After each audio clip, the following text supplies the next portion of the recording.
इनको चुल्लू भर पानी में डूब मरने की जरूरत है बीजेपी के इन तमाम लोगों को। अगर वही बकवास अगर कोई और आदमी करता या जिसका ताल्लुक उस धर्म से नहीं है जो इस शख्स का है, तो उस पर तो अब तक तो यूएपीए हो जाता। बरेली में एक लड़की अपना बर्थडे मनाती है, तो बर्थडे मनाती तो ये कौन है लोग जो घुस के अंदर मारते हैं, लव जिहाद का नाम ले रहे। इनके प्रायोरिटीज, इनके तरजीहात कुछ और है। गवर्नेंस के ऊपर इनकी कोई तवज्जो नहीं है और ये तो नस्लें खराब हो रही है, बर्बाद हो जा रही है वहां पर। तो अब इन लोगों को खाली बुलडोजर की फिक्र है, खाली बुलडोजर से घर तोड़ना चाहते हैं।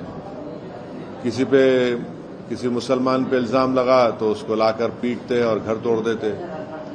तो ये इनकी गवर्नमेंट ऐसे ही है कि ये लोग बेसिक एम्यूनिटीज जो है जिसको इंसान को जरूरत पड़ती है, एक साफ पीने का पानी मुहैया नहीं कर सकते ये लोग। तो ये तो मध्य प्रदेश सरकार की सरासर नाकामी है कि 2000 हम 26 में आ गए और 2026 में हम विश्व गुरु के दावे करते हैं और गंदा पानी पीकर लोग मर जाते हैं।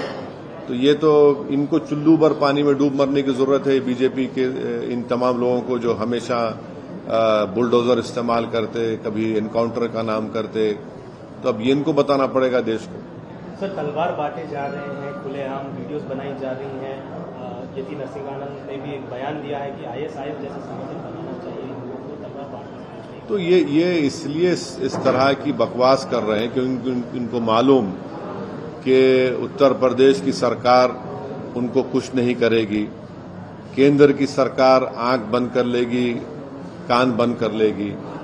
अगर वही बकवास अगर कोई और आदमी करता या जिसका ताल्लुक उस धर्म से नहीं है जो इस शख्स का है, तो उस पर तो अब तक तो यूएपीए हो जाता। और आप लोग के चैनलों ने कितना दिखाया तलवार बांटने को? आप सवाल तो मेरे से कर रहे हैं, आपके कितने चैनलों ने दिखाया तलवार बांटने को? आपने कितना दिखाया उस शख्स के बकवास को? तो आप लोगों का भी एक जिम्मेदारी है ना। अगर कोई दूसरा कुछ बोल दे तो आप लोग तो 6 बजे, 7 बजे, 8 बजे, 9 बजे आप लोग बैठकर फतवे जारी करते। मगर ये जो बकवास बोली जा रही है उसमें कुछ नहीं हो रहा, तलवार बांट रही है और बाद में आप उनको पकड़ते हैं।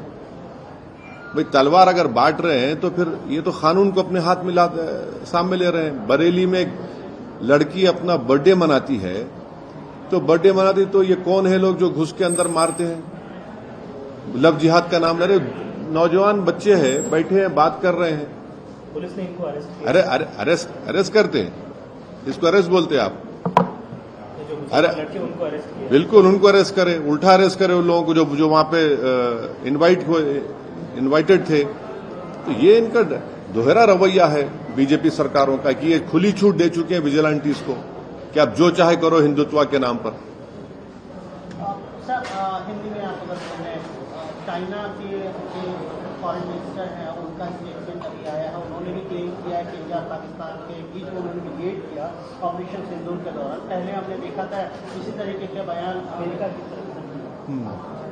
तो ये जो दावा किया गया है चाइना के फॉरेन मिनिस्टर की तरफ से, बड़ा ही एक ताज्जुब खेज दावा ये कर रहे हैं कि वो चाइना ने हिंदुस्तान, भारत और पाकिस्तान के दरमियान में जंग को रुकाया और हम नरेंद्र मोदी सरकार से इस बात का मुतालबा करते हैं कि वो इनके इस दावे की मजम्मत करें और पूरे देश को बता दें कि कोई थर्ड पार्टी इंटरवेंशन भारत को इसमें एक्सेप्टेबल नहीं है, भारत न इसको कबूल करेगा।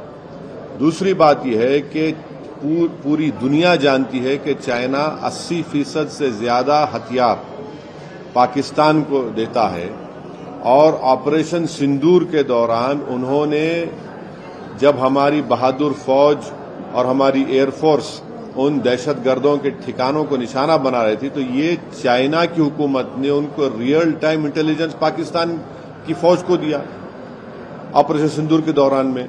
अब बोल रहे हैं कि हम मीडिएटर और सालिस बन रहे हैं। और ये हम इस देशवासियों को समझना चाहिए कि हम खामोश बैठकर इस चीज को कबूल करने तैयार नहीं हो सकते हम लोग। चाइना अपने आप को ये बता रहा है कि हम भारत को और पाकिस्तान को एक ही लेवल पर बिठा रहा है। और पूरे जनूबी एशिया में बता रहा है कि हम बड़े सुपर पावर हैं, तो अपने आप को इस तरह से पेश कर रहा है। तो हम मुतालबा करते हैं कि नरेंद्र मोदी की सरकार और नरेंद्र मोदी खुद जब चाइना गए थे तो क्या ये वो इस बात पे एग्रीमेंट उनका हुआ था, क्या उस बात पे राजी हुए थे कि चाइना इस तरह की बात करेगा कि उसने साजिश बना ऑपरेशन सिंदूर के दौरान में। और ये तो दूसरा इस तरह का एक बात रखी गई, ये क्लेम किया गया है। पहले अमेरिका के सदर ट्रंप ने कहा कि मैंने पाकिस्तान और भारत के दरमियान में जंग को रुकाया और उनको डराया मैंने ट्रेड सैंक्शंस को देकर। तो ये अब चाइना उसी तरह की जबान इस्तेमाल कर रहा है कि हमने उस जंग को रुकाया। तो हम फिर से कह रहे हैं कि चाइना से अगर ताल्लुकात अच्छे हो रहे हैं तो इस बिना पर ताल्लुकात अच्छे नहीं हो सकते कि हम अपनी मुल्क की सालिमियत और सॉवरेनिटी को भूल जाएं। तो ये अब नरेंद्र मोदी की सरकार को इसका खुले तौर पर ऑफिशियली इसका कंडेम करना और इसका रिबट करना चाहिए। बांग्लादेश में जो हिंसा हो रही है सर, वहाँ पर माइनॉरिटी कम्युनिटी को टारगेट किया जा रहा है, कुछ मौतें भी हुई हैं, इसको लेकर आप क्या कहना चाहेंगे? नहीं, मैं तो पहले बोल चुका हूं ना, 2 दिन पहले बोला इस बार। सर एक लास्ट क्वेश्चन, दिल्ली में एयर क्वालिटी को लेकर मुद्दा काफी बढ़ रहा है, आप भी वहाँ पर ज्यादातर रहते हैं दिल्ली में, उसको लेकर क्या कहेंगे सरकार से? तो बोलिए, अब तो वहां जहां पर सेंटर्स हैं जहां पे एयर क्वालिटी टेस्ट करते वहां पे पानी मार रहे हो लोग, इसकी फिक्र ही नहीं है उन लोगों को। भाई आप क्यों आप मिनिमम तो ये कर सकते ना कि जितने अतराफ में टोल गेट्स को फ्री कर दीजिए ना। आप वर्क फ्रॉम जो छोटे बच्चे स्कूल्स में हैं, अब तो सर छुट्टियां हैं न्यू ईयर क्रिसमस के, आप स्कूल से उनको पढ़ाइए छोटे बच्चों को। आप गवर्नमेंट के कई एम्प्लॉयज को वर्क फ्रॉम होम कर सकते, ये चीजें आप कर सकते हैं, आप नहीं करना चाह रहे। जितने टोल गेट से फ्री क्यों नहीं करते आप जनवरी एंड तक उसको? आप जो बच्चे प्राइमरी स्कूल के उनको घर से पढ़वाइए।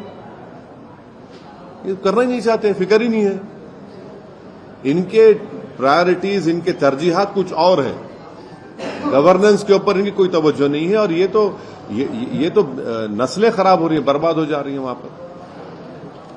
सर बंगाल के चुनाव आने वाले, अभी देखिए अब महाराष्ट्र में आप जाने वाले हैं सर, महाराष्ट्र लोकल बॉडी को लेकर वारिस पठान जी ने बोला था, डिबेट हुआ है कि पठान बनेगा मेयर की हिंदू मराठी बनेगा। एक बात सुनिए, भारत का संविधान सुप्रीम है। क्या भारत